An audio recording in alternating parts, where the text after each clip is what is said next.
Let's go home.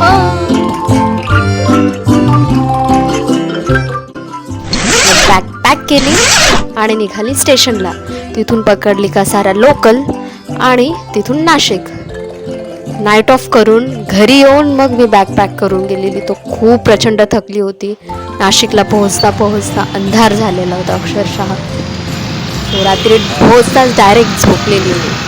कितीही थकलं असेल ना तरी पण घरी जायचं आणि नाशिकला वेगळंच सुख असतं. रीच्ड. Good morning. सकाळ सकाळची ते ऊन आणि नाशिकचे वातावरणाची मजाच वेगळी असते. पण घरी आलं तरी काम काय सुटतं का?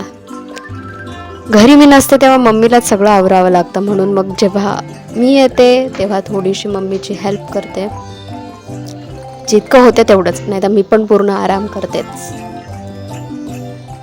घराचा पूर्ण झाडू मारला, तिघं रूम झाडू मारले सगळे स्वच्छ. 2 गॅलरी. मग आजी बघत होती मला मी कशी झाडू मारते ते. मोबाईल घेऊन करत होती ना म्हणून. साफसफाई तर झाली. पुढे ब्रेकफास्टची तयारी. मी रवा बनवायला घेतला आहे. त्यासाठी गरम पाणी, तूप, कढई ठेवली आहे. हे पण एक्स्ट्रा काहीतरी बनवून ठेवलंय. नाही का त्याच्यातून कडे करू.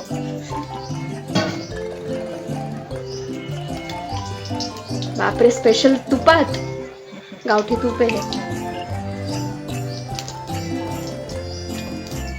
इकडं आजी बोलताय.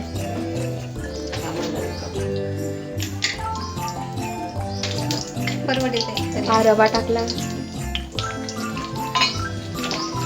काही लोक गरम करून घेतात ना. माझ्या मम्मीने तेलात गरम केलं म्हणजे तुपात. कढईत पण असं भाजून घेतात ना. माझी मैत्रीण कढईत भाजून घेते.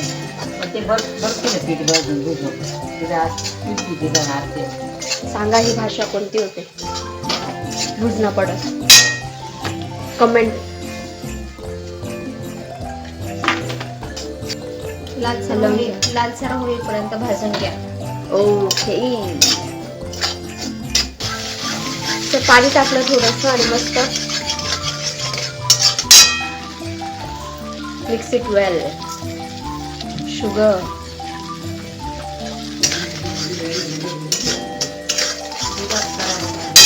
माझा भाऊ आला. नाही बाबा सर भेटून गेले. दूध घेऊन.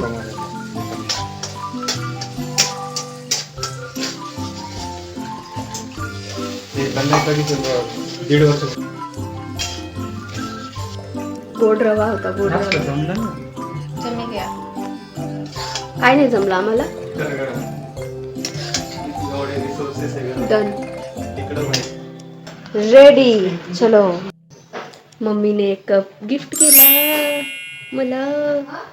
मी घेऊन जाणार. बुक्स एस्थेटिक आहे. मग त्याच कपात मस्तपैकी चहा पिला. कळलं तुला? कळलं? चल पुढे चल. आपला तर ब्रेकफास्ट झाला. मग आमच्या पार्किंगमध्ये एक कुतू आहे. तिला पिल्लू झाली आहेत. म्हटलं तिला पण काहीतरी खायला देऊन देऊ. पोळी मी दिली तिला पण पटपट खाल्ली. खूपच प्रचंड भूक लागलेली होती. मग म्हटलं तिला अजून थोडीशी पोळी आणि दूध आणून देऊया. ते पण तिने मस्तपैकी आवडीने खाल्लं. तिला खाताना पाहून मला पण खूप खुशी झाली. तिला खाऊ घातलं. पण आमच्या घरात एक मांजर आहे. तिला बिलकुल नाही आवडत. आम्ही खाली दुसऱ्या कुत्र्यांना खाऊ घातलेलं. तुला काय झालं? काय पाहते? तुलाच खाऊ घालायचं का? तिला दूध दिलं नाही, पीत नाही. माऊ डॉला नाही. आम्हाला चेहरा नाही दाखवायचा. We hate cameras. Camera hate. काय पाहिजे? काय पाहिजे? हा कळलं मला. दरवाजा उघडायला. उघड माऊ, उघड उघड.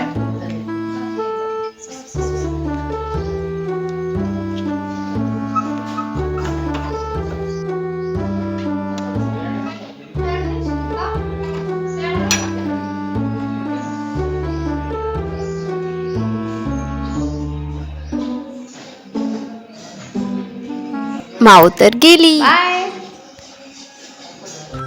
तिला मी केलं बाय बाय आणि आली गॅलरीमध्ये. पप्पा सोफ्यावर मस्त चिल करत होते. गॅलरीत थोडा वेळ बसली तोपर्यंत माझ्या भावाने सगळे फळं आणून ठेवले खाण्यासाठी.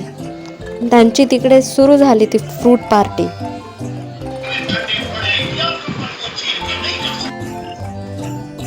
असा करत संध्याकाळ झाला आणि संध्याकाळच्या चहाची वेळ झाली.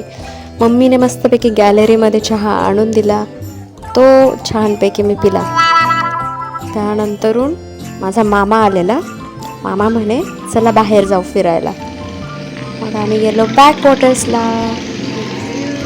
तिथे मस्तपैकी सनसेटचा आनंद घेतला. तिथून आम्हाला वाटलं की चला पाणीपुरी खायला जाऊ. कार काढली, गेलो, छानपैकी पाणीपुरी खाल्ली आणि अशा प्रकारे दिवस संपला. दुसऱ्या दिवशी पुन्हा मुंबईला जाऊन इव्हिनिंग शिफ्टला सुरुवात करायची होती. तर त्यासाठी उठलो. नाशिकवरून पुन्हा बस पकडली आणि गेली कसारा स्टेशनला. त्या दरम्यान इतकी सुंदर सुंदर नजारे होते ना. खरं तर कसारा पावसाळ्यामध्ये खूप छान दिसतं आणि नक्की विजिट करा कसारा घाटाला पावसाळ्या दरम्यान. तसा आत्ताही छानच होतं. सकाळी मॉर्निंगची वेळ होती म्हणून इतकं काही ऊन भासलं नाही. आवडलं मला. कसारा हा माझा फेवरेट रूट आहे. कसारापर्यंत पोहोचण्याचा म्हणजे नाशिक टू कसारा घाटापर्यंत तो मी पूर्णपणे एन्जॉय करते. बघते बाहेर पूर्ण खिडकीचं सीट नक्कीच तेच घेते मी. तिथून पोहोचले मी स्टेशनला आणि तिथून जर्नी सुरू झाली नेक्स्ट. स्टेशनला पोहोचल्यावर कळलं की लोकल ऑलरेडी आलेली होती. तिकीट तर मी ऑलरेडी मोबाईलमधून काढलं होतं. मग गेली लोकलमध्ये लेडीज डब्यामध्ये चढली आणि माझं कोपऱ्यातलं सीट घेतलं, ऑलवेज विंडो सीट. आणि मग तिथून पोहोचली मुंबईला. Bye bye.